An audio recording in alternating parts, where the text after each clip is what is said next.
We were just talking that you, in my proportions, probably equally big investment than you into Skool, but you have also attached your whole like personal brand to it, right? Which is a big risk. A big bet. Yeah. Can you tell me what made the bet worth it? So I was having this conversation with Caleb, who directs all of the media, the stuff that we do. And he was like, hey man, like this is a big bet. And I said, opportunities only look like risk today.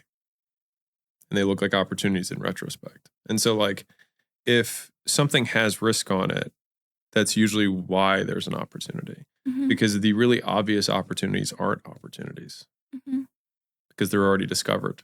Once all the risk is out, then usually the upside's very capped because everyone can see it. Yeah. And so for me, I felt like I have a number of advantages going into making an analysis of a company like that. One is we invest in companies, period. Secondly, it's in right now the education space primarily. And so that's a space that I know very, very well. And third, what I know is how much I believe the marketplace wants something like Skool and the void that I believe it fits, because we see the comments, we see the engagement, we see the types of content that hits. And so having a simple vehicle for people that don't necessarily have to be experts, who don't need to have an audience and have a super high success rate for them, that's like kind of like the trifecta of a recipe for an opportunity for somebody. And so I'm just basically making a big bet on the platform, and that communities, as AI and other things advance, that people will want to be more connected in the future than they are today. And they'll want a platform that they can do it on. That's so interesting. I think that there's a huge tendency kind of back to personal brands as well as AI rises. How do you see people growing businesses on Skool from kind of different angles? Because there's the goat business. Do you know the goat business? No. There's a lady, and she has a membership around taking care of goats. Cool. And that works, right? And there's the GIF community, and all these kind of you would have never thought that niche exists, which is beautiful. But then Jason Derulo, I think yesterday, opened up a Skool there. So what is kind of the spectrum of people you see using the platform for what reasons? I think it's anyone who, if you think about how communities are built, it's usually around some sort of shared something. And so usually it's a shared, I was just teaching this in the community, but it was like, it's either some sort of pain that people have overcome or are trying to overcome together. It's some sort of interest or passion that a lot of these people have that aren't as common in their everyday. Like in a local area, you're not going to have a lot of people who are really into like anime something, right? But online, there might be only, let's say, 10,000 people in the world. So in your local area, you'll probably not meet this person, but online you could have a thriving community around it. And then the third bucket is just skills, like professional skills. And so I see those as kind of like the three major buckets that I've seen people get into. And so like whether you pull one off the wall, like the goat thing, that's probably a blend of professional skill, because she probably does it for a living, or passion. If you see the paint, there's a guy who teaches watercolor, right? It's like, okay, well that's a passion, right? Pretty clearly. And then you've got, teaching people how to build offers. Like I'd consider that a profession, and teaching people professional skills. And I think where the community stuff fits in is that there's, like in traditional education, they have to make big, broad buckets. But the actual real world is not big, broad buckets at all. It's lots of very tiny, tiny, tiny, tiny slivers. And so in a world of education, if you can just teach someone a very tiny sliver, they can fill that sliver in the marketplace very quickly, because they don't need to learn this big block and then narrow down. They can just learn what they need to do in order to be successful for phone flipping. It's a tiny little, thing. And so I think that's what allows it to work, because as a platform, it's like Wikipedia. Like Wikipedia is better than Encarta, which was the old, like it was not the dictionary, but like it's an encyclopedia, right? It was just where you look stuff up. But Wikipedia was able to beat them a million times over, because it crowdsourced all the information. And so there's no one person could ever be trying to assemble all the information in the world in one place. So they just said, write about whatever it is that you know, and they just had a system to keep curating the content, make sure that the quality was there. And so by crowdsourcing, they were able to keep the platform what it is. And so I think that Skool works the exact same way, just around communities rather than topics. That's a really good perspective. What do you think about kind of influencers going on the platform? Yeah. And then also, what do you think about the personal brand being kind of the main driver? Because even you with the Skool Games community, which I think is the first 7-figure community, right? Per month. Yeah, technically. Per month on Skool, it's driving off your personal brand, right? So what do you think, what importance is the personal brand? Will every community kind of have to have one? Where do you see that going? No, I mean, first off, no, I don't think every community has to have a personal brand. I think that personal brands will occur within communities. They might not be the reason for it. I mean, if you boil it down to what actually is required, it's just you need people to find out about it. So you have to advertise. And so personal brands are a cheap form of advertising that people can front load the work and then they can direct the traffic. And so there's advantages there. But the same thing with your career earlier with the Amazon thing when you started running ads, you can also just run ads. You can also do outreach. And at each of the games, there are people who've done all three. And I consider, affiliates, referrals, things like that. They still start with you either reach out to people one-on-one, you make content, or you run ads. Like there's the only way people can find out about stuff. And so any platform that sells stuff, you're going to, like any business, you're going to have some businesses that have influencers, so people that make content, some people that run ads, and some that do outbound. But all three are going to work. When it comes to like somebody who is at level 0 kind of skill acquisition, my assumption is always that from a learning curve perspective, it's probably outbound, personal brand, ads. Would you agree with that? Yeah. Okay. But then they also feed into each other, right? So they stack. I think that if anybody hasn't not gotten their head wrapped around how much value they get in being in the Skool Games community, just having access to the Q&As. Or just the posts Get in there. Yeah, right? The posts are great. The posts, like there's so many really good, deep trainings on whatever. There's huge outbound trainings for Skool. There's huge ads trainings you guys have put in there. Yeah. There's a ton of stuff that you're like, you can just search whatever you want and it's there and it's already applied to the vehicle that you're looking for. So I mean, I agree, obviously. I think it's like the most valuable mastermind I've ever been in. And also the connections, right, that arise from it. I really didn't want to like Skool, I have to say it, because I had my whole kind of membership model figured out with the, one-click upsell. And I was like, but shoot, it's so good. That's why I invested in it. Yeah. I mean, I've been watching Skool for a while. Sam and I talked about it in 2018. So it'd been a while. Yeah, I've been watching what they were doing. And, for me to put my brand behind it, I was like, because it's a timing thing for me too. Because if Skool gets too big, then it's really hard for me to buy a big chunk. But if it's too small, then it's too big of a bet. And so it's like really watching where I thought was like the sweet spot where I could provide, I could provide the most value to the business.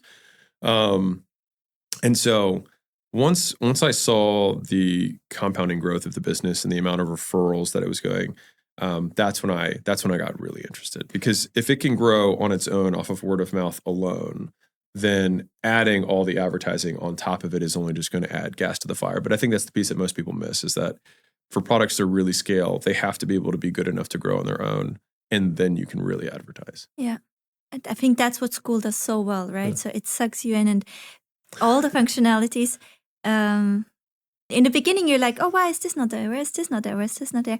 And then you're like, oh, because everything I need to actually run the business in the most simple way is there, right? So it's almost that the form forces the function of how you grow the business. And I really had to kind of take a critical look at what I was doing. And I was like, I might have added some unnecessary bloat to what I've been doing. And because of the features Skool offers, it kind of corrected my behavior. And now I need to build the business. Yeah. So I really love that about the platform. And then all the little things that I think people don't know, like the changes you made to the cancellation process recently. Maybe before we jump into how do you know what to change, I would love to know.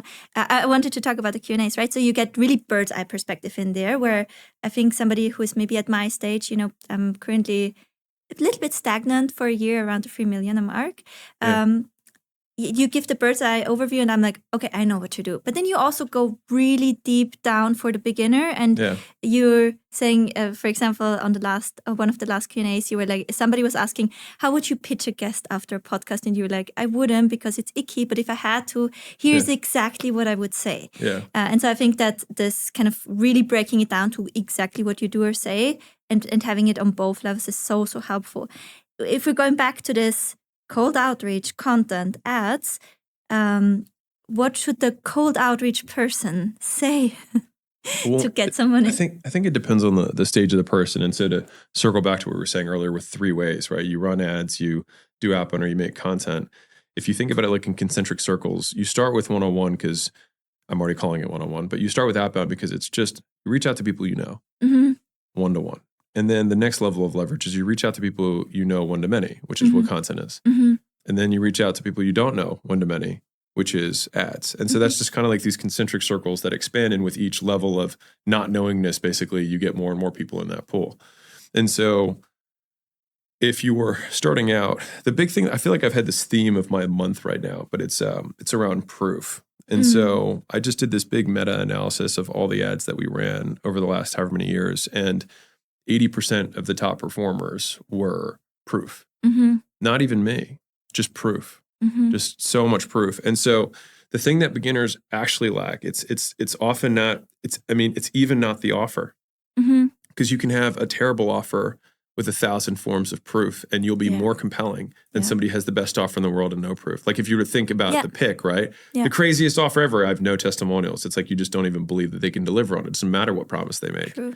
And so it's this balancing act between claims and evidence. And so you want the evidence to support your claims. And so the nice thing is that you can actually there's a bidirectional relationship here, is that you can lower your claims to increase the likelihood that people believe that you can deliver on them. And I think that in the space, what happens, and obviously I can't write a book for every single topic. I'll do my best, right? But like I made the offers thing and a lot of people blew up their businesses by just massively improving their offer. But when people who were new got into it, they're like, oh, I just need to promise the world. But they were missing the other piece, which is that no one believes you. Like if at some point it stops being believable. And so then you have the counterbalance of evidence that has to be supporting the claims that you're making. And so I just wrote a whole thing on this, but for the beginners, I wouldn't even be obsessed about any of the 3 we just talked about with outbound, content, ads. I would be just reaching out to people and be honest. Like the thing that I think is massively understated in marketing is our number one rule of all the marketing we do is state the facts and tell the truth. And I think like the more you think about it, or at least the more I've had adopted that, it's like the real truth, which is like, I don't know what I'm doing. I just started this community. I want to get amazing results for people and I would like to do it for free. You're still going to obviously incur the risk of me not knowing what I'm doing, but I'm trying to decrease the risk as much as I can. And I promise you that I'm going to work as hard as humanly possible because I have no other clients. And so you'll have my cell phone, you can call me whenever you want. And I'm just so invested in making this win because if you don't win, I'll never win. That's a pretty honest pitch. And it's also compelling. It's also compelling. Right? That's true. And so the thing is that when every beginner thinks that they have a disadvantage, but the reason that there's always new small businesses that emerge and there's a cycle in businesses, like there's only one business in the S&P 500 that has been here 100 years, which is Ford. And I think GE maybe. But like out of 500 companies, there's only 2 over a 100-year period, which means that as much as we like to think of these behemoths as these big things, is like there's disadvantages to being large. And so that's why there's this constant cycle of new up-and-comers who swell and get bigger and bigger, and then they forget what made them good, and then they go. It's a cycle more than it is linear. And so when you are a beginner, you have the advantage of no scale, which makes it really compelling. And saying, I will give you personalized attention. That's really compelling. Like if you're competing against an established person, you say, hey, you're just a number to them. You're personal to me. I'll give you my cell. And if there's ever a problem, I'll be there. And you can obviously run better margins than they can because you don't have all the layers of management in between. And so everything that you charge goes straight into your pocket. So you run the most efficient business model ever. And so obviously there's the swamp between 1 to 3 million where you just incur more operational costs as you go up, but your profit pretty much stays the same.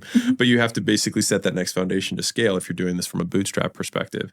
And so for the small business owner, you have huge opportunities at really the small level. Like if you want to stay under $1 million a year and take home income, you basically don't need to hire anyone and you can do it all yourself. Especially with tech nowadays, like you can really do it all yourself.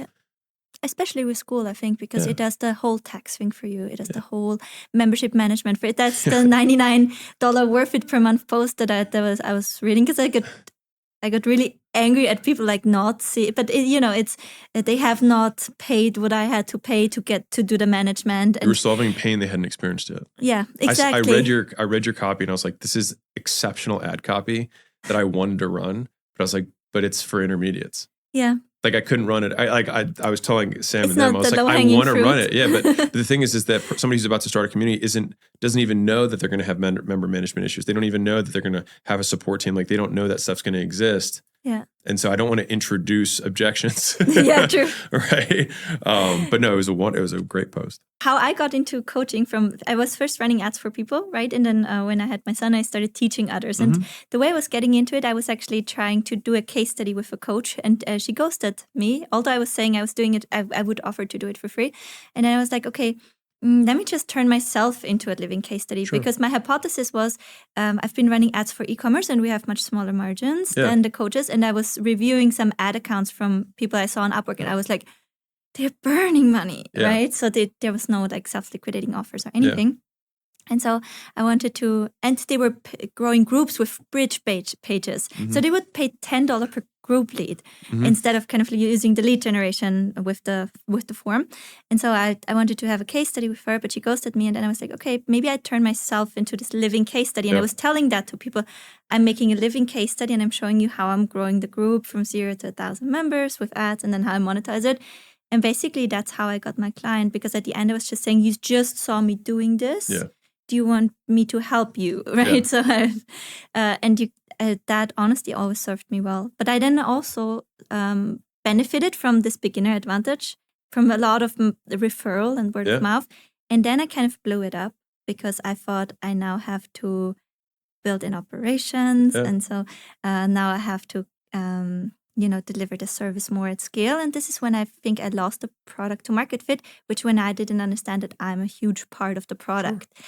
So now I'm back in the weeds and in that role. And now my question is for the community owners on Skool that kind of want to do well, in a sense of I want to build something bigger than myself. Sure. But I also don't want to kind of kill a part of product to market fit, which is always me. Sure. And the same goes for the Skool community, right? Sure. You are a big reason why there's so much value. How do you scale, but not kill the essence, which is kind of you? I think so two things. So one is what's being promised and what's being delivered, and neither of them having scope creep.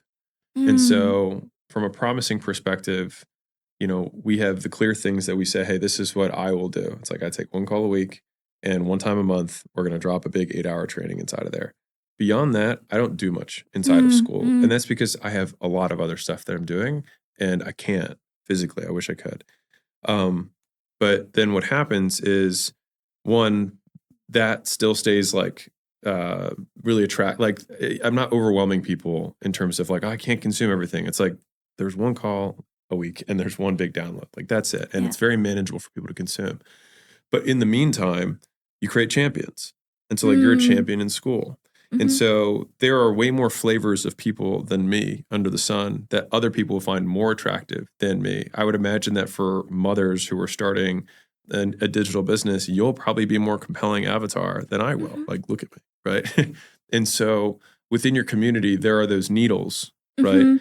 Or those slivers of people that can represent these tiny silos. And it's really just empowering them and giving them status within the community, pinning their posts, bringing them on, doing interviews with them so that they over time can shoulder some of that burden. And a lot of people will do that because they make money too and their status that's associated.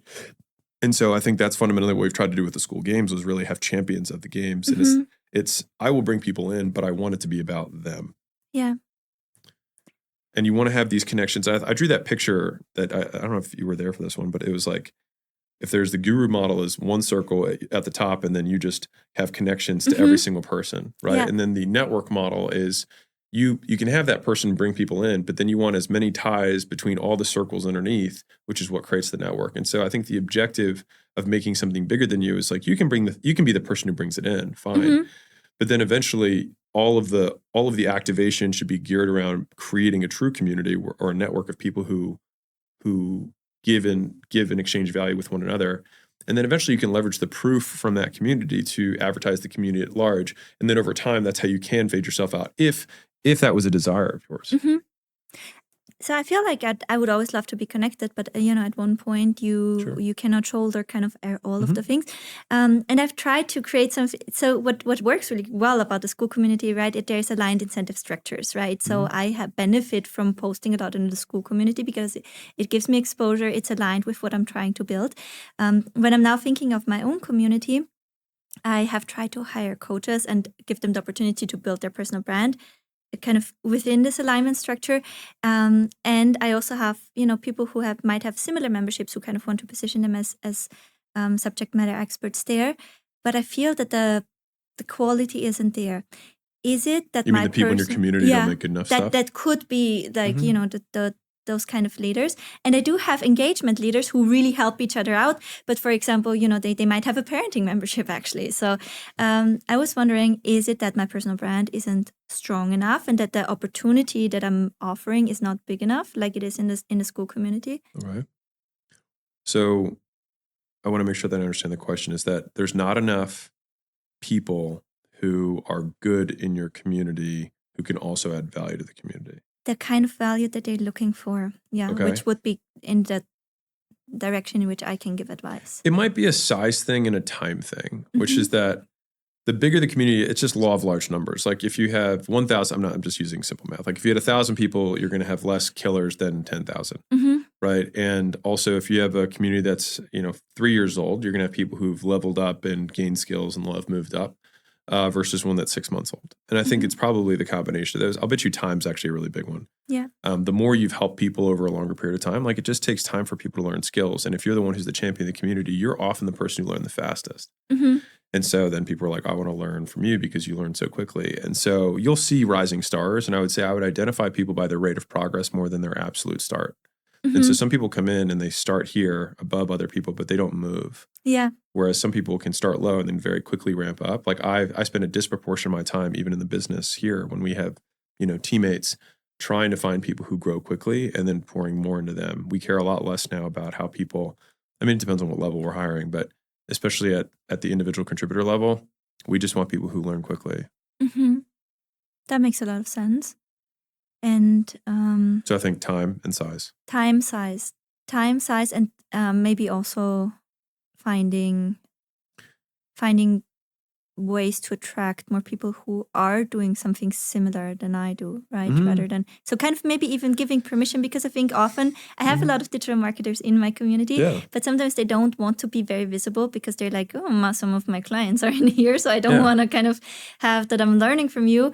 Or I also have some that might not be like super vocal because they're like, I don't want you to feel like I'm stealing from you or something. So maybe I need to kind of vocalize that. I think permission. if you tell them that's totally fine for them to do it, I think that's one thing. But also just like the bigger you get, because I think you're going to go much bigger than this, honestly. The bigger you get, the more comfortable they'll be being in your community. Right? Like if your brand 10Xs, then they don't mind being underneath of it. That makes sense? Yeah.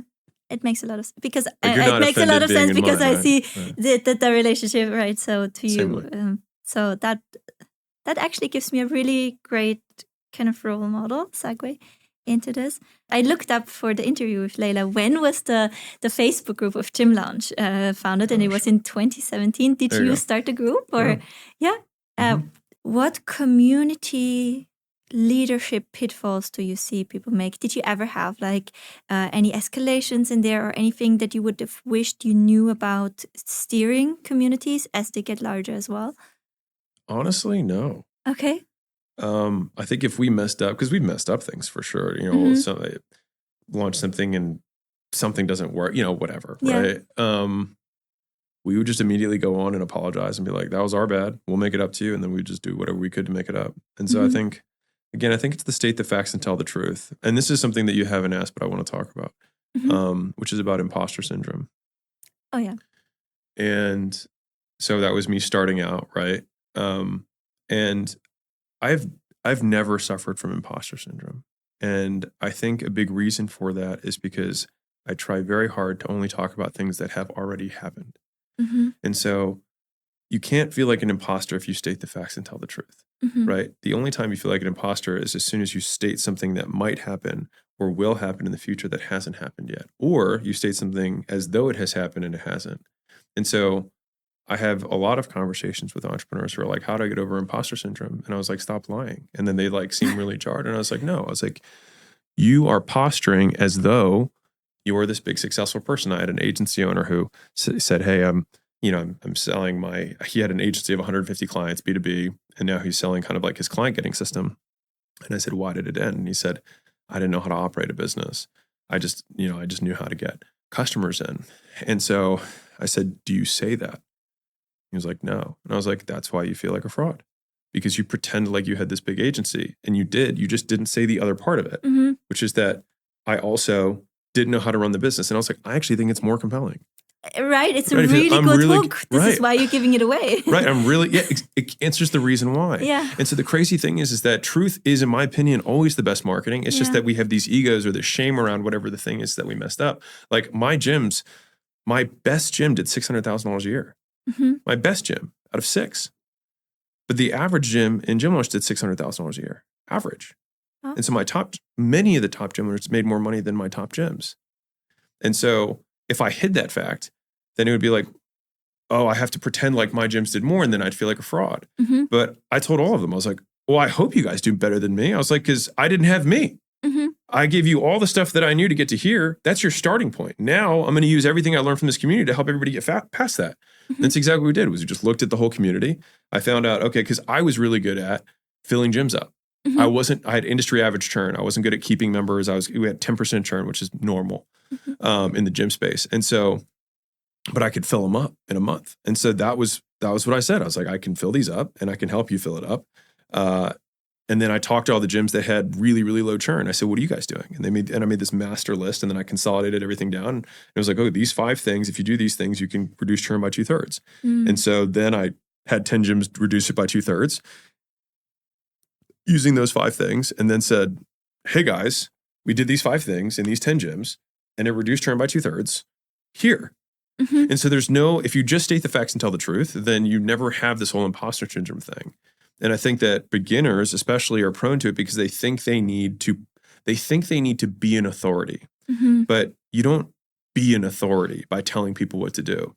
You become an authority by having proof that you have done what you claim. And then people will automatically elevate you. I don't need to say I'm an authority. I just say, like, I sold my business for this. This is the revenue that it did. This is the profit. This is the stuff that we own right now. People are like, and then if I say, so this is what I'm thinking about with communities and whatever, people would probably take that as an authoritative stance. They'll make their own decision about whether you're an authority. And the proof gives you the evidence that you have what you say you have. Yeah. And I think that's the big thing. And so if you are a beginner, just focus on the proof over everything, which is just help people for free. And when I say help people, it doesn't mean go make content. I mean, go do client services, do full stack service. Of whatever it is that you plan to ultimately sell, the highest version of whatever you want to do, the hands-on, the one-on-one, do it with 30 people. And the thing is that you're going to learn more from those 30 people. You're going to get more from them than they're going to get from you. And once you have that, you get 2 things. One is you're going to get proof. And second is you're going to get good. And then from there, and if you have proof and you're good, you have a far higher likelihood of making money than if you have no proof and you are no good. Yeah. And so that's fundamentally how I think about it. And I have done the free thing with every single business I've ever started at all levels,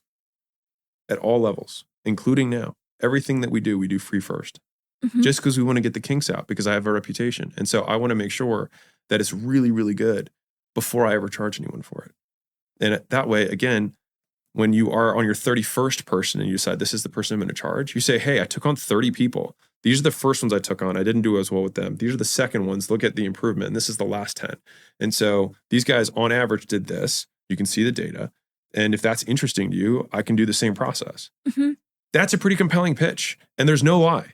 Yeah. And so I think that I have leaned so hard in my sales life and marketing life on selling with logic.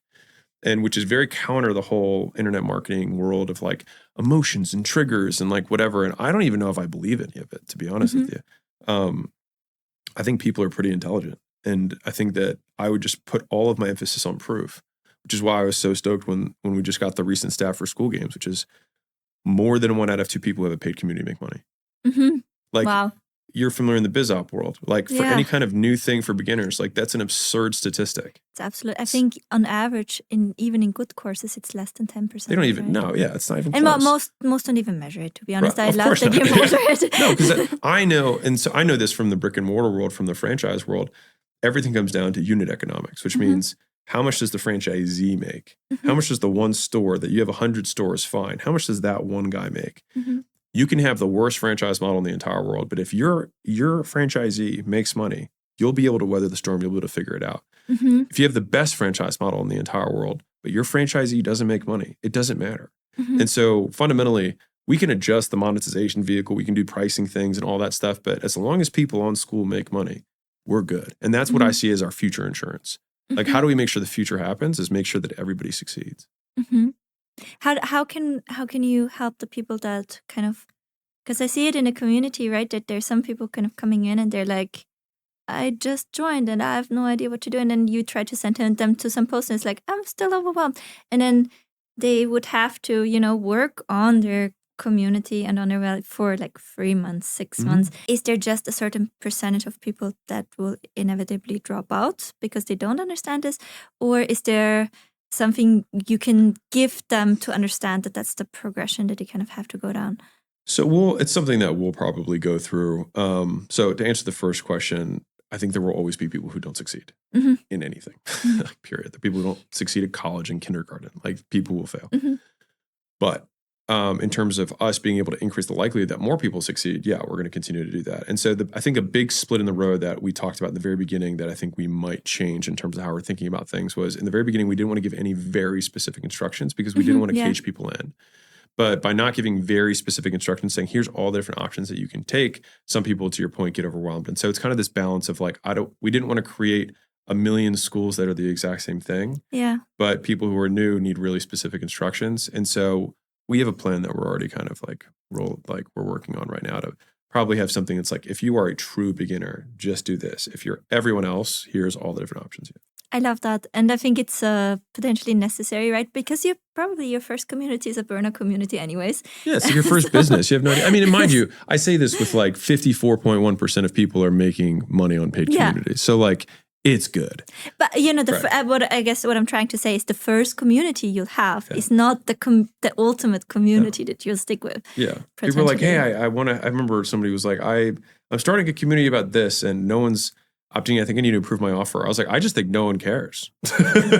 Like there's these little slivers of community, but like if no one cares about unboxing, I don't know, whatever, something crazy, then it doesn't matter how good the offer is. Like no one cares.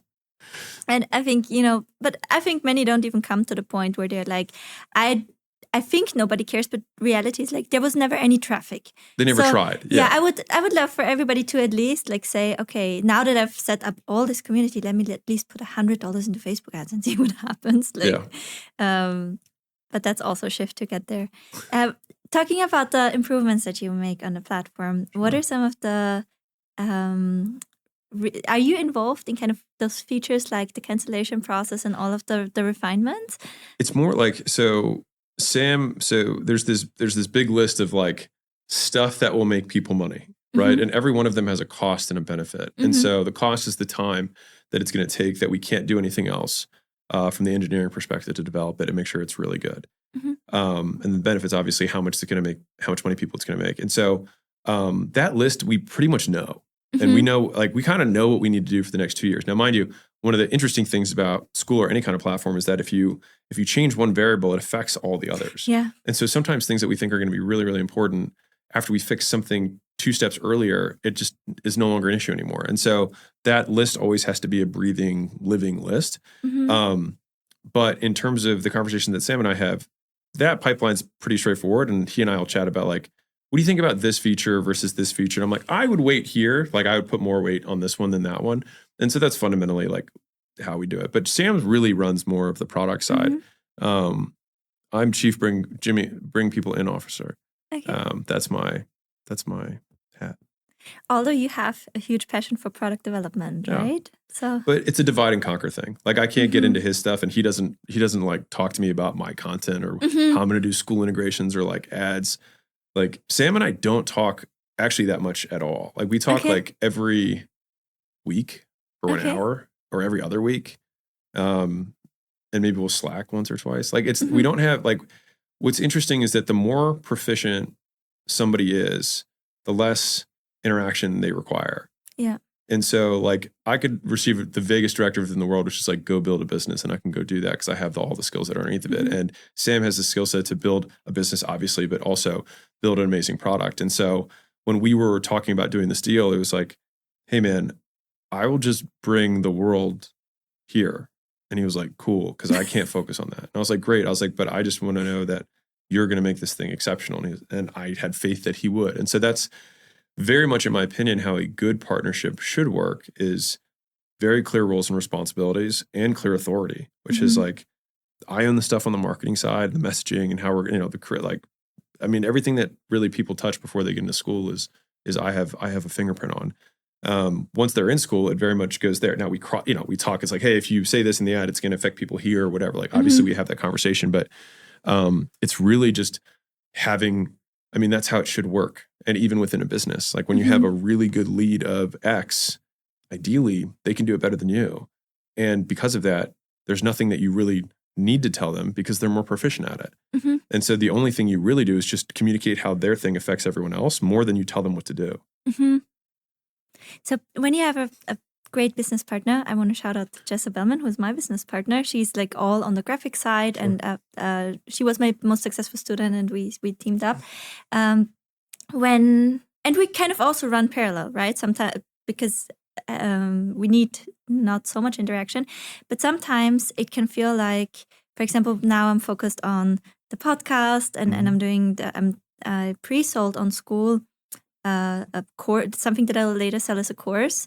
And it was a big kind of launch, and I'm delivering it. So sometimes I can feel like, one of us is pulling more of the load of the daily business. How do you like to kind of balance that or even communicate that? So, it feels like although we're pulling different weights, we're kind of both pulling. So the constraint of the business is always going to shift. And so like Layla and I have this kind of joke, which is just like whenever I'm the constraint, she's relieved. And then whenever she's the constraint, I'm relieved. And so like right now we don't need more deal flow on acquisition.com, right? But if you are interested, go apply. But we have a lot of companies that are interested in what we do. And so all of what we're doing at acquisition.com is scaling up the portfolio team, scaling up subject matter experts, recruiting people that have big, great track records. And that's going to be more on her, right? Now I have my book launch coming up. So I'm always planning, like I always, like we joke is like Layla's living in the present. I'm always living like 6 to 12 months in the future. And so I just make sure that the future doesn't get too far ahead of the present in terms of how we're talking. But when it comes to a partner, I think there has to, I think this develops in years, not months. It's like Layla and I have been working together since the moment we met. I think it's 7 or 8, whatever it is now, years. And I've never once had a doubt of Layla's work ethic. And so, Warren Buffett talks about you want somebody who has really high work ethic, really high integrity, and really high competence or intelligence, right? And so if you trust someone's intention and you trust their work ethic, then the only other variable is how competent they are. And so that's something that you can know, which is why you always want to, ideally you want to partner with someone better than you, always. Now they're going to so this is a good mental frame, is that you want to partner with people who are better than you, because if you feel like they're as good as you, but they're doing something that's not your core, then they're not better than you. They're not even as good as you. And so you want to marry up, but cross-functionally. Yeah. And so if I feel like someone's way better than me, they might be as good as me at their thing as I am at advertising and marketing, but it'll feel, because they're so much better than me at that thing, that I'm marrying up or I'm partnering up. And I think that that's really the perspective that is fruitful. If you feel like you're eye level and they're doing something that you're not good at, they're probably worse than you. Okay. And so just as if someone can just doing things that you already know how to do and they're going to take it over for you, that's not a partner. They need to be better than you. Okay. Would you proactively look for a partner, or would you solopreneurship until a real opportunity emerges? It depends on the size and the speed that you want to go. So if you want to build something really big, really fast, than multiple partners early on who have very different skill sets is the fastest way to do it. Mm-hmm. There's a reason that Y Combinator, which is a fund here that specializes in startups, doesn't even allow for solo founders. Okay. So just to give context there, and their sweet spot they found is like 3 or 4. Okay. And so that's because fundamentally with 3 or 4 really, really intelligent, really, really hardworking people that all have a stake in something, the likelihood that that thing works is pretty high because you have 3 or 4 stallions all running in the same direction with their respective skills. You've got a great dev guy, you've got a great product guy, you've got a great advertiser, you've got a good operator. It's like if you had 4 people who were exceptional, all 4 of those things, like it's tough to fail. Mm-hmm. Like you have a lot of things in your favor. Now you're splitting the pie more ways, but that's why those types of businesses tend to go after $1 billion, $10 billion plus opportunities, so that even at scale, the 25% or the 20% or whatever it is that founder has is still worth, hundreds of millions of dollars. Mm-hmm. And so it really depends on how big of a business you want and how fast you want it to be there. Mm-hmm. Like you can be a solo owner, like Sarah Blakely, for example, First Banks. She has, to my knowledge, she just sold to Blackstone, but before that, she had 100% equity in the business. She never gave equity to anybody. But she's been doing it for 25 years, mm-hmm. right, to slowly get it to the point that it's at now. And so you will go slower because you won't be able to take people who would only come for equity. Mm-hmm. But it just depends on how many skills are required. Because the thing is as a business gets bigger, you have more cash. Mm-hmm. And so you can say, hey, I'm not going to give you equity, but I'll pay you $1 million a year, or I'll pay you $2 million a year. And so some people are like, you know what? That works for me. And so that's the give and take with scale, is when you are solopreneur, like that's why you have to build the business really well. And that's why long-term patience is so touted in the entrepreneurial community. Like my hero who doesn't know me is Mr. Panda. He owns the building I live in. And he's been doing it for 45 years, I think. Mm-hmm. He's been selling chicken. Okay. He's been selling Chinese chicken. He's worth $10 billion. He owns all of them. He has 2,600 stores. He owns them all. Wow. Yeah. And he did it in almost 50 years. It's really easy. You just do one thing and you wait 50 years. Right? You just had this meme about the blue button and the red button. Yeah. Start a new business, fix the current one. Can you talk to me about that? Yeah. Well, there's 4 problems that get most business owners paralyzed at any level. And it's the most at, I would say, sub 10 million, but it can really happen at any level. So one is they misprice or they mispay. So they have a compensation structure in place that doesn't make sense and it's locked. This is especially important with service businesses because it's like, well, I have this whole team of talent, but I give them a 50% rev share on the business. It's like, that's tough. It's hard to scale that. On the flip side, you're mispriced where it's like, hey, we're at full capacity, but we're not making money. It's like, you're mispriced. You need to be able, like, if you're at full capacity, you need to have higher price. You should be able to make money at that point. The second problem is overexpansion. So they try to get too big too fast because they have some sort of ego need to like get bigger because they do that. And so what happens is they don't backfill. Mm-hmm. And so rather than delegate, they abdicate. And so the easiest litmus test of that is when you give something to somebody else, does it get worse? If it gets worse, you abdicate it. If it continues to operate and then gets better, you delegate it. You taught them how to do it properly. But that takes work and it takes patience, and most people don't have it. And so they can force the growth on the sales side, and then they hire bad people or they don't train the people well. And then their reputation goes down because the delivery is not as good. And then they have to keep selling and marketing to pay payroll, but they don't have time to come back and train because they have to keep the lights on, so they keep marketing. So all of these are rock and hard place scenarios. Like, what do I do with the team when I overpay them? But if I let them go, then I'm going to start at zero. So each of these has these like very hard decisions on both sides. The third big mistake that people make is they don't focus. Mm-hmm. And that's the one that you're talking about, which is do I start a new business? Do I fix the business I'm at? And the woman in the red dress is always my joke, but the new opportunity always looks more interesting, which is why it's so compelling as a sales pitch. Is like most sales pitches are red women in the red dress. And you do it that way because that's what convinces the most people. I teach that. Of course. That's what convinces the most people to switch opportunities, because you say, if you only knew, it's so much easier over here, right? But the reality is that all businesses have difficulty. It's just what difficulty you want. And so different styles of businesses have difficulties at different stages. So like information businesses, for example, are the easiest businesses to start, hardest to scale. Software businesses are the hardest businesses to start, the easiest to scale. E-commerce is somewhere in the middle. right? You have to have capital, but then they have logistics, supply chain issues on the back end. So like there's kind of difficulties on both sides. And so every type of business, service, for example, easy to start, harder to scale. You can scale, it just takes longer because you have to train people and recruit people, and people are the business. And so like there's always difficulty with whatever business you have. And what happens is when you switch opportunities, you then start at zero, you quickly get success because you pass the levels you already know, but then you run into the same boss again. Mm-hmm. And so what ends up happening is now you have two businesses you're CEO of because you couldn't end the other one because you still need to live. And then you start this other one. And so maybe this is the better opportunity, but you still have this old one.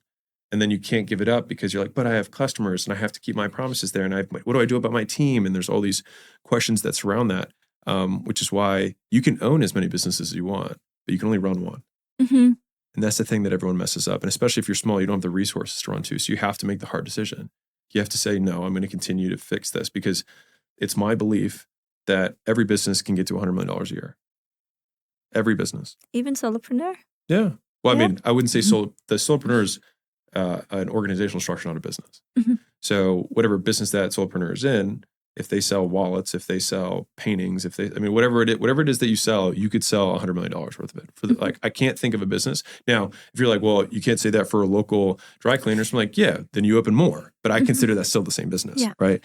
And so the question then remains, why isn't your business a $100 million business? And whatever the answer to that question is the problem you need to solve. And if you don't know how to solve it, which is what most entrepreneurs are faced with, they then think, oh, it's not me, it's the business. It's the industry, it's the market, it's the vehicle, right? And sometimes I regret that I talked about how switching opportunity vehicles, because like if I had played out the other alternative, I'd probably have 200, 300 gyms right now, and I'd still be just as rich. And so did it like, maybe I make less money now than I would if I had stuck with it? I don't know. Like, and we can never know. But I can say that the equal opposite of that is if you do one thing for 50 years and you get better at it, you're probably going to make a lot of money.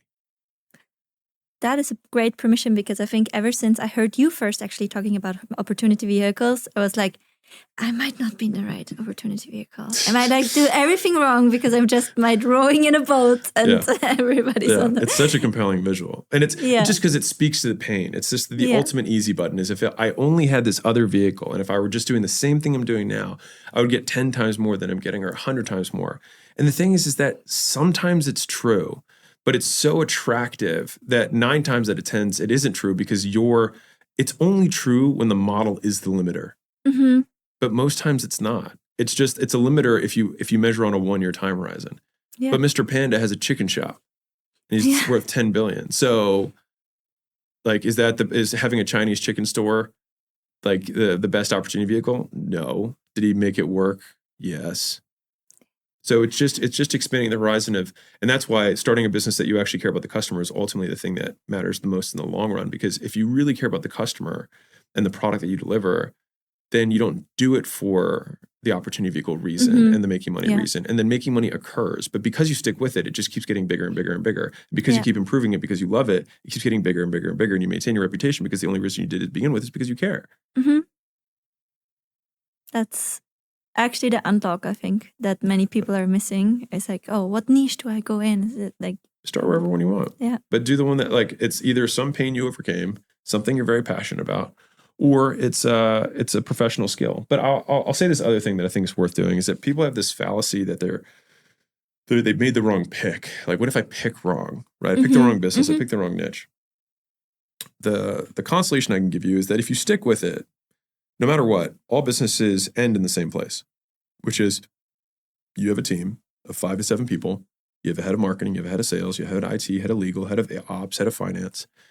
And they're really all competent people and they run the business. And so your actual day-to-day is the same. Mm-hmm. Whether you're selling, shaving cream or you're selling communities or you're selling private equity. Fundamentally, you're going to have a team of people that those functions of the business have to occur and they're probably rolling into you. Mm-hmm. And so if you think about that as the natural extreme of any business, then it kind of doesn't matter what you do to get there if you like the game of business. Yeah. And so that's kind of how I see it, is like, if I'm worried about picking the wrong thing, it's like, well, no matter what, I'm going to end up in the same place as long as I stick with it. That's a really good perspective. How do you fall in love with the game of business? Like the people that are fighting so much and that what do they miss? Or is it just a matter of like who you are? Yeah, I don't think you keep yourself coming back. I think business keeps you coming back. So it's like, why do you keep coming back to food? It's like, because it rewards you when you eat it. It's not like, how do I come back to it? It's like, it makes you come back, right? And so I think that it's a skill deficiency. And so the more skilled you are at something, the more ways you've figured out to be rewarded by that thing. And so if I'm a really good writer, then I have many different ways that writing rewards me. If I'm a very bad writer, there's very few. And so it makes it more difficult for the activity to be rewarding. And so the more skill, like if you want to succeed in business, then the goal is to pay down your ignorance as fast as humanly possible, which means you need to fail a lot in the beginning and keep your eye on the bigger prize, which is that if I fail and I continue and I learn, and that's the thing is it's not just about doing every day. You have to do, but you have to get better. And so if you're not taking the time to say, okay, well, Alex, I made 100 pieces of content, and no one ever says this because no one even does it. But like, I made 100 pieces of content in a row, and you look at the videos and it's just them selfie style and they click post, and they never look at any of the past videos. They said, see, I did post it 100 times. And you're like, did you look at which ones did better? Because if you post 100, one will have done better than the other 100. That's just math. And so then you look at what was different about that one. And you say, okay, how can I do more of that? And what was the one that got the least amount of views? Okay, how can I do less of that? And then you do that for the next 100. Now you have a feedback cycle. And so fundamentally, you just need to start, have a feedback cycle so you get better, and then not stop. And if you do that on a long enough time horizon, you win. And for communities, that rep would be for the complete newbie outreach. Yeah. That until you have first bucket of your first 5 people, right? For free. And then you help. Yeah. And you serve them for free. And then you basically repeat. I think that's very doable for, should be I very agree. doable, right? Get 5 people, help them for free, document. And if you don't feel good about how well you did with those 5, get another 5. Like the thing is it's up to you. You can choose whenever you want to start monetizing. And if you don't feel confident about how good you are yet, fine, then do another 5. Keep doing it until you get bored of getting results. Once you get bored of getting people results, then you're probably good enough. Because once you are bored of getting results, you will want to do it for money because you're like, somebody's got to pay me to do this. And potentially also you have found like unique methodology, right? Sure. You see the patterns. So I loved what you said about sourcing kind of the things that you have not figured out yet from the community progress. That is also really, really genius. If you could not start any other business, you would lose it all. And tomorrow you had to start over and you could only use Skool. How would you get to that inevitable endpoint of you sitting in your office and you having that team? So I would probably, so I have no reputation either, right? Yeah, so I'm just nothing. So what I would do is I would reach out to whatever, so if I'm allowed to have friends at this point, I don't know how little I have. Allowed Can I to speak have English? friends, Okay, yes. great. So if I have some of these basic things, then I would reach out to people that I knew and I would deliver. Now, do I have skills that I have or no? Or do I know nothing? Not many skills. I'm just so used. I can use a computer. Right? Yeah. So I would have to have lived a life right at this point. And so either I have something that I'm interested in, I have some pain that I've overcome, or I have some sort of professional skill that I've developed. Then I reach out to people and I say, hey, can I do my professional skill for you? What's the easiest professional skill to develop? So when I say professional skill, a lot of times it's just like most people have had a job at some point. And so it's whatever job you had is usually a skill that you ended up learning. And so if I was an accountant, then I would say, hey, I can do your taxes for you. Right? And I did it for a company, but now I'm going to do this on my own. If I did video, I would say, hey, I can do your video for you. If I was I don't even know, a carpet layer, right? Then I could reach out to people and say, hey, like I can do your carpet for you.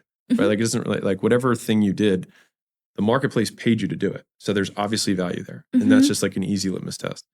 But what I would do if I were on Skool is I would probably sell 1 times more than memberships in the beginning because you can generate more cash faster. And so I would do one-on-one stuff or small group stuff. I would sell bundles of calls and help.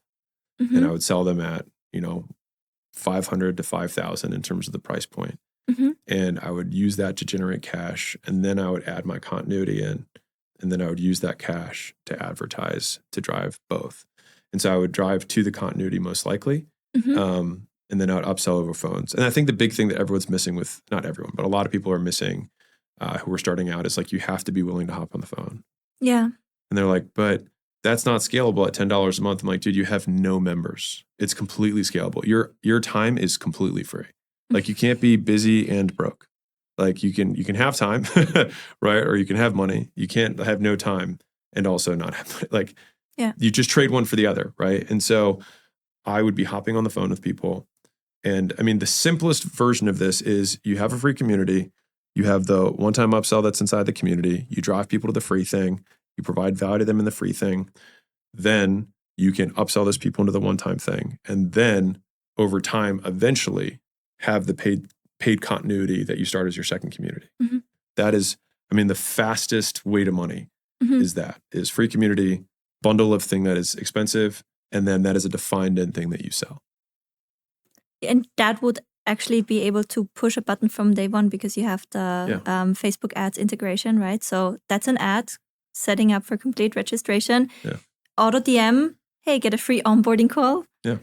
Give value in the onboarding call. Do you need a paid call? Here it is. Yeah. So if you want more follow-up on this, here's one call. I can do 5 more with you if you want. And that should take you to this. By the end of the 5th call, you should have this outcome.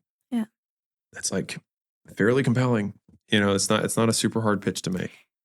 Why do you think people still don't do it? Because they're afraid and they're lazy. It's one of the two. How do you lazy? I don't know if we can help with, but how can you overcome the fear? And I'll say lazy. People get really offended by that. Which good, get offended, do something. But it's usually just like it's. I had this quote the other day. It's never been easier to start a business. It's also never been easier to do nothing. Mm. And so people are just distracted. There's hundreds of billions of dollars that are getting pumped at us to distract us. Mm-hmm. And so you have to have some level of basic ability to focus to say, I'm not going to watch Netflix. I'm not going to watch these sports games. I'm not going to, scroll on social media for 8 hours a day. I'm going to reach out to people. And so like first level is you can actually do something. And then the second one is when you start doing it, being okay with getting rejected or having things not work out immediately. And it really just comes down to a term that gets overused and is overused and understood, which is motivation, right? If you lost everything tomorrow and you had your kids and you're the one who's surviving, you'd probably have a tremendous motivation to figure something out. And I think a lot of people don't have huge motivation. And so what I see that is, rather than saying like what motivates people, everything that we describe for people who are incredibly motivated usually comes from deprivation. Mm-hmm. It's not they have this big thing they want to go after. It's this thing they're usually getting away from. Mm-hmm. And so you're very motivated to eat when you're starving. You're very motivated to sleep when you're sleepy, right? And so the question is, what would make someone very motivated to make money? Now you'd think, oh, it means not having money. But it's not that. It's the perception of not having enough money. Mm-hmm. And I think those are two very different things. Mm-hmm. Like I know very poor people who live paycheck to paycheck and are very comfortable doing that because they're the richest people of their friends. Mm-hmm. And I know people who are, mega billionaires who are more deprived of money than anyone I know because they want to do bigger things and they don't have enough money to do it. Mm-hmm. And so they're so motivated and work every hour of the day to do it. And so I think it comes down to the discrepancy between what you want and what you have, which is actually in some ways the inverse of happiness, which is like you want to want less than you have. Mm-hmm. But in terms of achieving, right, it's you want to want way more than you have. Yeah. And so it's this interesting balance. Yeah. And I think that's where the Skool games community is so good because when you get in and you get surrounded by people who are doing things, right, and you start to see the opportunity and you start kind of to see on what level other people perform. I was never so motivated to grow on Skool. Then when I saw anime shreds, I was like, I have to figure this out. Yeah. So I think it's you could create the deprivation by actually joining a community like the Skool games where you see what other people are doing. And what we're talking about there is reference group. So Harvard did this big fancy study, but basically the 5 people that you compare yourself to, not necessarily that you spend the most time with, but who you compare yourself to, has the highest predictor of your outcomes, which I think is pretty cool. The goal is to get around a whole bunch of people who are better than you. And the nice thing is that if you're a beginner, there's a lot of people better than you. I asked Layla the same question, and I would love to kind of hear your answer about comparison. Because when we talk about, getting into this field, there are certain people that kind of use the comparison as fuel, and then there are people that completely self-sabotage and kind of get paralyzed out of that. What do you think is happening in either or direction, and how can you better use it? I don't know about the inner workings of anyone, myself included. But I don't think comparison is good or bad. I think it's just a measurement tool. Mm-hmm. They are here. I am here. When they post, they get more views. When they run things, they get more than I do, or they get less than I do. And the part that gets people in trouble is the second part where they say, and therefore I am bad, or therefore I am good. And so I think comparison is a very useful tool to figure out where you stand and where you can improve. And I think that's all it is. Mm-hmm. Is if so, like I always want to compare myself. I want to look at other people who are ahead of me and see what they're doing that I'm not doing so I can learn. Mm-hmm. And if someone's behind me, I don't really compare much at all because like, why bother? Mm-hmm. And so, or if they are behind me, but they're better at me at something, then I want to figure out why they're better than me at that thing. But I think that's the only, like, that is the chief use of comparison. Everything else, I don't see the benefit. I would love to highlight something that I think many people don't do that you do. Is like when I just said about comparison, I think most people, they don't even go a tenth as deep as you because they're like, oh, me or the other person, but you're like, what are they posting? How many likes? So you're already paying attention to different criteria and you see it so much more nuanced. And one thing that you were shouting me out for was like, go read Evelyn's post, read between the lines. And I know when I came to this kind of niche that I'm in right now, I was looking, what do they do? Read between the lines and emulate. How can people start emulating more and kind of learning between the lines of what community champions or what you do? I think attention to detail is also a skill. Mm-hmm. So I think what happens is at some point you learn a detail and it works for you Mm-hmm. in anything. And then you wonder how many other details are there? And there's a lot of them. Mm-hmm. And so then you start paying attention more to details. And then all of a sudden you get rewarded again. And so I would say it's a really common trait among the people that I know that are very successful is that they're very detail oriented. Mm-hmm. And it's not that like, there's different types of details. Some people are like, oh, I forget everything. It's like, yeah, but like I don't do any of our scheduling. Now, do I think I could handle our scheduling? Yeah, but it just takes bandwidth that I would prefer to put to other things. And so I think people give themselves these statements, these I am statements, like I'm not this way. I'm the type of person who, and then they box themselves in by immediately no longer trying things because they say I'm not that type of person. Mm-hmm. But until I was in my early 20s, I had a I am statement that I am bad at math. And I think most people who watch my stuff now would be like, I don't think Hormozi's bad at math. Mm-hmm. And it was because at that point I realized that I was like, I've just been saying this my whole life because in 8th grade I had a bad teacher. Mm-hmm. Or I was a bad student, whatever. But I didn't learn as much as I should have in 8th grade. And so after that point, I basically learned everything until Algebra 2. Mm-hmm. And then as soon as we got into pre-calculus, I had a pretty, bad experience. And so then from then on, I pretty much just cheated. Because I was behind. And so that I had nothing, I didn't know what we were doing. And so in my early 20s, I was like, I need to not make this a thing. And so I decided to stop using a calculator for everything. Mm-hmm. And so whenever I could do math, I just tried to do it in my head. And I would check with a calculator afterwards. I would compare. Mm-hmm. And I would see how far off I was until eventually I started getting pretty good at it. And then I started just doing math in front of people because that's what I was doing for the last few years. And people were like, dude, you're so good at math. And I remember the first time someone said that to me, I was like, huh, that's weird. And then part of that led into me taking the GMAT because the GMAT's the big standardized test for business school before I decided to be an entrepreneur. And math was half the test. And so I was like, I have to get over this belief. And so I believed that if I did more math problems than anybody else before the test, I'd do better. And so I did 16 phone books of math problems. It took me 4 hours a day. Wow.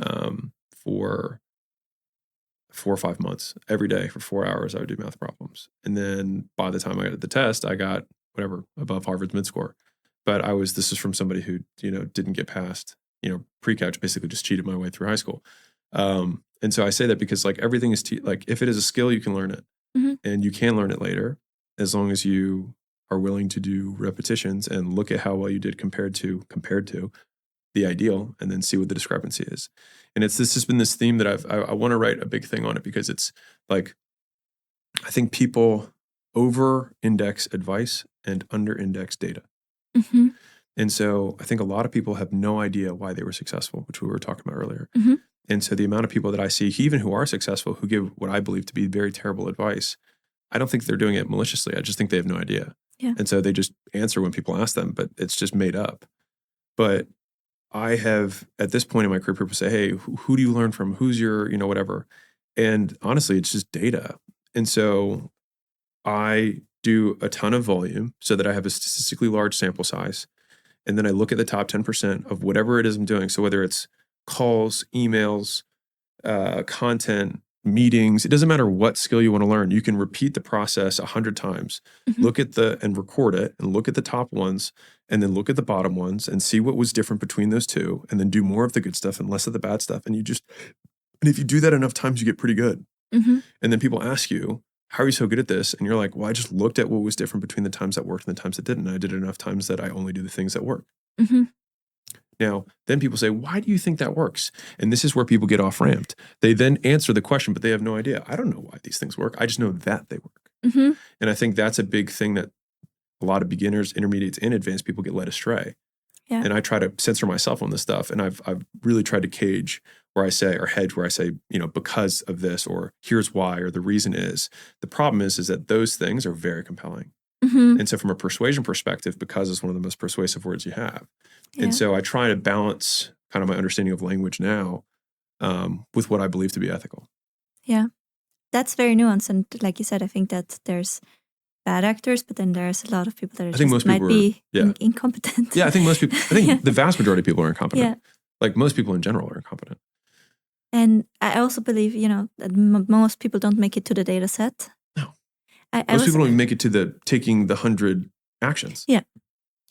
I was asking Leila this question from a Q&A that you had here with people that were like at the intermediate stage, like around my stage. And there was this one lady and she asked her, should I do ads or should I do more on content?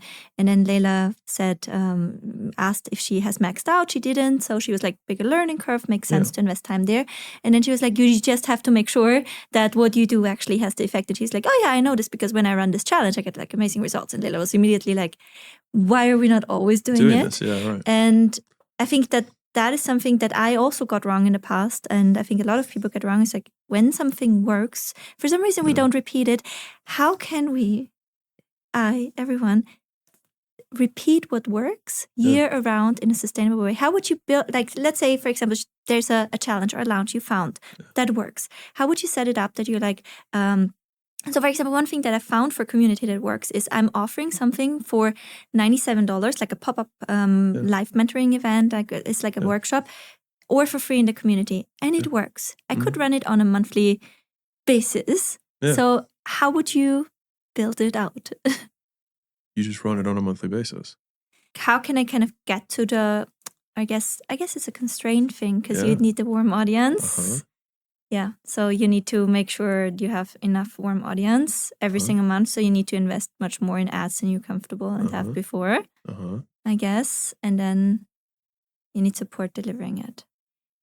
Let me walk you through what you just did. Yeah. Right. So the first thing that you can do is have a saying which you can repeat to yourself, which is we repeat successful actions. So if something is successful, we repeat it. If it doesn't work, we try and figure out what was different about this time than last time. Why did it work last time and not this time? Because now we get closer to cause. And so to your point, you're like, well, I know that these challenges work, but if I were to do them again, I can't do them that frequently because. And if your because is correct, then you fix the because and then you try it again. And if you were correct in what the because was, then when you do the challenge again, it will work. And then you will have fixed it and you will have a way that you can do challenges consistently. If your because was not the correct reason, or you didn't fix it, and then you do the challenge, it won't work again. And it means because you got the wrong one, or you didn't properly execute. And so fundamentally, like what we do when we buy a business is we say, how can we not, like, it's one of the first questions I ask the founders. I say, how can we, like, why can't we do 10 times more of what we're currently doing? Just tell me why. And so if we're doing outbound, for example, it would be like, okay, how many guys we have doing outbound? We have 10 guys doing outbound. Okay, why can't we have 100 guys doing outbound? Just tell me, why not? And sometimes it's like, we just haven't really, thought about it. I'm like, okay, well, what would stop me from making a post to my audience, getting 100 outbound guys starting in 90 days? Well, I would need the infrastructure scale. Yeah, I got that. But if we did that, like, is there something else that would break? And if the answer is no, then cool, that's what we're going to do. If something else would break, then it's like, okay. So he said, well, we could actually get from 5 to 15 with our current infrastructure, but then at that point, we'd have to hire more support reps. Okay. So we're going to triple, and then we're going to start hiring for support. And so, because the bottleneck's always going to shift if the business is dynamic and growing. And so What we just walked through was what finding a constraint of a business is, which is why can't I 10x the thing? If the answer is this, then this is the reason. And if you're right, you can 10x afterwards. And if you're wrong, then you got it wrong. You have to find what the actual reason is. I love this. So, and it also kind of puts things in perspective, I hope, for the person listening of, it's not like we're doing a launch and then it failed and that means like we have to write off the business. It's like, oh no, we have to do this thing like multiple times and it's just mainly there to actually gather the data. Yes. I mean, the thing, so a lot of entrepreneurs, and this probably just comes with time or experience or reps, but you have to be able to separate the business from who you are. Mm-hmm. So if a business isn't working, it doesn't mean that you aren't working as a human being. It just means that there's something that's not where it should be. Mm-hmm. And being able to systematically take piece by piece by piece and not get overly aggressive and say, we're going to test 6 things. Well, so you're not going to know. Yeah. Right. And if it does work, great. But now you have to test again to figure out what the variable was. And so I had dinner with a really close friend of mine who's a public CEO. And I was explaining one of the portfolio companies we have. We're just doing this thing every week, just every single week. So just think about like a webinar. We're doing a webinar every single week. And he's like, and it's like a full day thing, like whole deal. And he grows his publicly traded company by speaking at as many events as he possibly can and speaking 4 or 5 events a week or more. Mm-hmm. And he was like, they just don't get it. And I was like, yeah. He's like, they just don't get how many times we do things to get good. And I was like, yeah, I know. He's like, how could you think we can like explain that? Because he has reps that are in mm-hmm. his business. And I was like, I don't know, because I think at some level you see someone do it and like people can hear this podcast, but Daniel's here and he sees, the work that we put in. And, we have our little workshops that we just started up. And he saw the guys doing their 10th, their 15th, their 20th run through on their presentations before they go live. Yeah. And so people think it's like, oh yeah, I just made some slides. I'm going to go up there. It's like, not in my company. Like you'll have those slides and then you're going to have an audience and we're going to say, do that again. Say it like this. Go like again. All right, stop. Go back 5 slides. Do it like this again. We keep going through it over and over again. And once they get through that one session, it's like, great, we're going to do 20 more of these before you get on stage. Mm-hmm. And so it's that level, it's a tolerance thing. It's like, what's your bar of excellence? And mm-hmm. if you look at Steve Jobs, or you look at, Jeff Bezos, it's my fundamental belief that the person who's the highest person in the business should have the highest bar. So the moment there's somebody in this business who has a higher bar for standards for how this company should run, they should run it, not me. Mm-hmm. So the person with the high standards should always be at the top. And it's also a great way to think about for promotions within the business. If you have 2 people, like who here has higher standards for what we do, even if they're more junior, and that's the person that should get promoted. When do you know it's like, is it the things you select that need to have the high standard? Because I also see people who then pay attention to details that might not have a return at all. Sure. So how do you think about that, or how do you identify? You have to chunk it up to what's the likelihood that this is going to get us more customers, or what is the likelihood that this is going to make them worth more? Mm-hmm. Fundamentally, everything circles up to that. And so if you can't make a clear argument for how this detail is going to get us more customers or make them worth more, then it's probably not worth pursuing. Mm-hmm. Now, the thing is that takes repetition. Sometimes you tweak a detail and you're like, I didn't think it was going to matter, but it matters a ton. Mm-hmm. And then sometimes you tweak a detail and it doesn't do anything. You're like, okay, well, I will never tweak that detail again because that took 2 weeks of my life and changed nothing. Mm-hmm. So it's like, we don't do button color split tests because I've never had one that made a difference in my life. Mm-hmm. Headline split test, a ton of difference. And so, you know what I mean? Like that's, I think you get a chunked up pattern of what details matter and which ones don't. But fundamentally within a business, I would say if you are going to optimize advertising, you optimize front to back. If you're optimizing a model, you optimize back to front. Can you say so basically, model? So basically, if we want to take over a business tomorrow, right, I will usually look at the model and spend all my time on the back end and the conversion metrics so that we can get as many ascensions, look at the price points, because that's going to make a big difference in LTV. And then we have a massive difference in LTV, then that will then allow me to spend more on the front end. Mm-hmm. Now, when I'm optimizing advertising, I'm going to be optimizing from the very tip of the spear. I want to optimize from the hook backwards because if I have a better hook, I might be able to double or triple the amount of people who click. Mm-hmm. And so if I just optimize the hooks, I could triple the business. Mm-hmm. if everything else stayed the same. And so when I think about return on effort, then if I just get from 20% of people to 40% of people to take this upsell, I double the business. If I just do that. And if I just take the hook from a 2% CTR to a 4% CTR, then I double the business. Is there anything else in between that's going to give me that kind of return on effort that I think I can do as quickly? Probably not. And so that's kind of, it's like almost like an accordion of like starting at each end and then working towards the middle.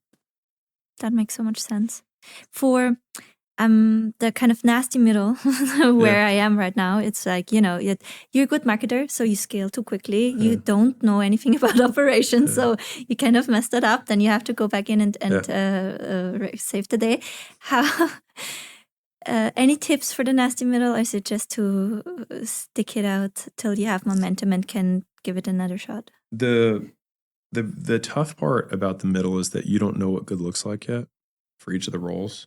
And so that's the pattern recognition where you have to hire somebody and you have to pour as much as you can into them and they work out or they don't. And then you hire somebody else and then you try to do the same thing again. And then when on your third try that took you a year to get that role finally placed, you're like, that is what this role looks like. And from that point going forward, you don't make the mistake.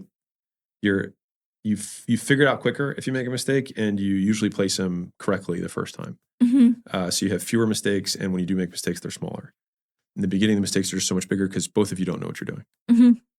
True. And so that's what takes so long in entrepreneurship, which is why your second business always goes faster than your first, your third goes faster than your second, and it always gets faster because I know how to fill all the roles all the way up. And then once we're at, once we try to go from $200 million a year to $1 billion a year, it's like there's a whole bunch of stuff I don't know. And so I'm going to have to try and find really high level people that I'm like, I think this is what it looks like. And I just make my best bet. And so it's just how quickly you can go through those cycles of people who have talent and assess whether they're good or not. But the very beginning of it is making sure that they agree with you on what the metric they're supposed to be driving is. And so if you ask a customer support rep, like, what do you do in this business? And you say, how do you make this business money? It's a great test. Yeah. Because if they can't answer that question, then I can guarantee you that they're probably not going to do it. Right? True. Right? Like if you ask a sales director, how do you make this business more money? And they say, we're going to close more sales. I'm like, but you're not going to close any sales because you're the sales director. So how are you going to make this business more money? You watch people melt in front of you. But a good sales director would be like, oh, well, I'm going to make sure that we increase the average close rate of the team. I'll be able to train new guys up and recruit them so that they can have a faster on-ramp. And so if I can increase the average closing percentage of the team and double the size of the team while maintaining that percentage, we'll make more money. And I'll be like, yes. Because if they answer that like that, they understand the role. And so asking the question just like simply, like, tell me how what you do every day makes us more money. Got it. That's a really good, I think, test as well. You ask a finance person, how do you make us more money? How do you making spreadsheets make us more money? It's like, well, they might be like, well, I can help, allocate things correctly for taxes so we can have some savings there. I can also every quarter look at all the expenses and see what we can cut because we're always going to, have things that, software subscriptions, things like that get lopped on.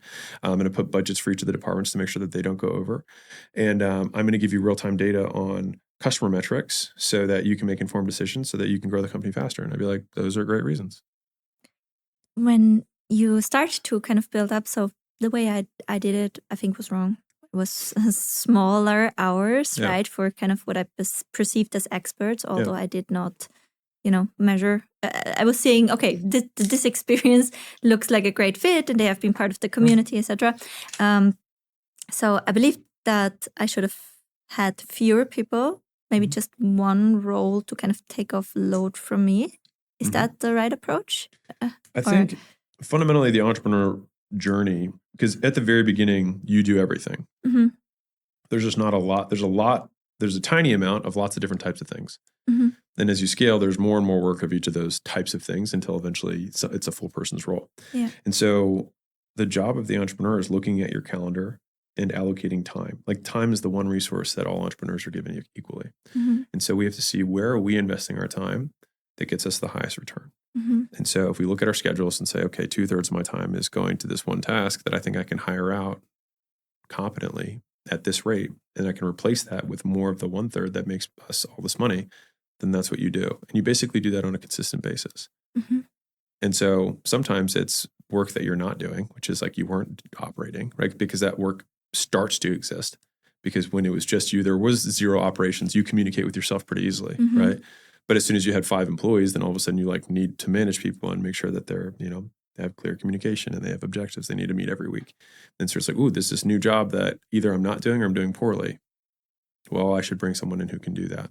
And so I think most businesses typically have something that, Layla and I've called the first follower, but it's somebody who's like, who becomes your right hand. And ideally it's like that partner thing, which is like, you want someone who's better at that thing than you. Like Layla is better at running the team than I am.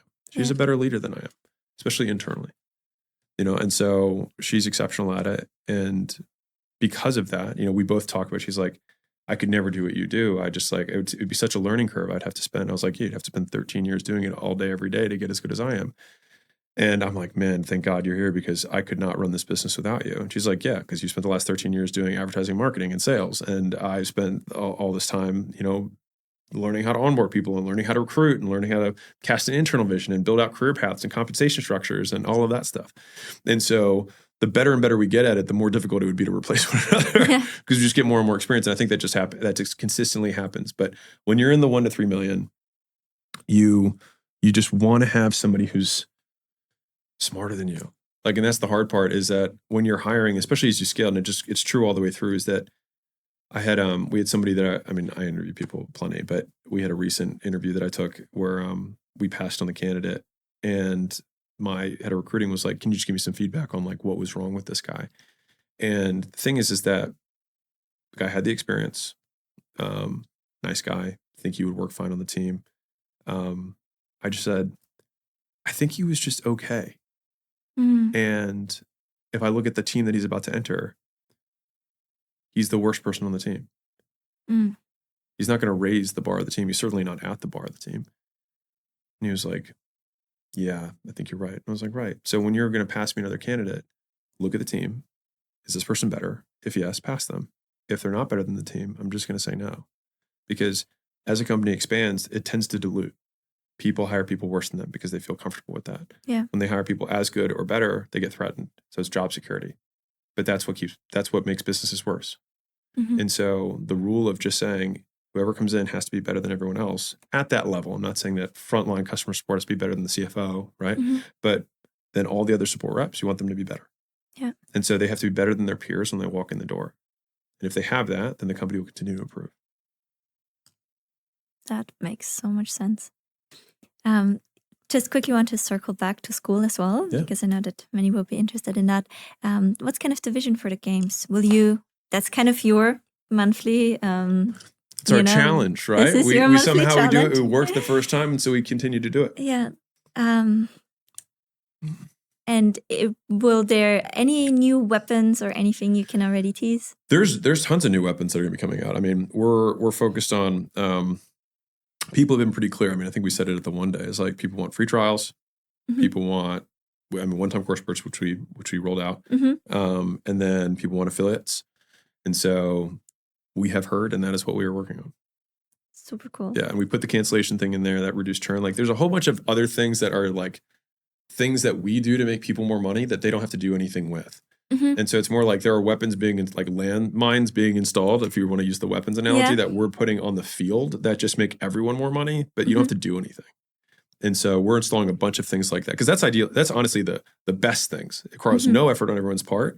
And there's like a lot of those that are rolling out, but no one has to do anything. You just make more money. I think I'm so excited about the churn. Yeah. I'm also there's so many things. There's some really big ones with churn that no one has to do anything for. Like really big ones. I think Sam talked to me about, how somebody, for example, disputes payment or something, and he can just solve it in the background like magic. That's one of them. There's bigger ones than that one, and that's huge. Maybe one last word for the person listening that now feels really intimidated by the level you're at and the conversation that was going, that can kind of get them back to a place of, I might be able to do this.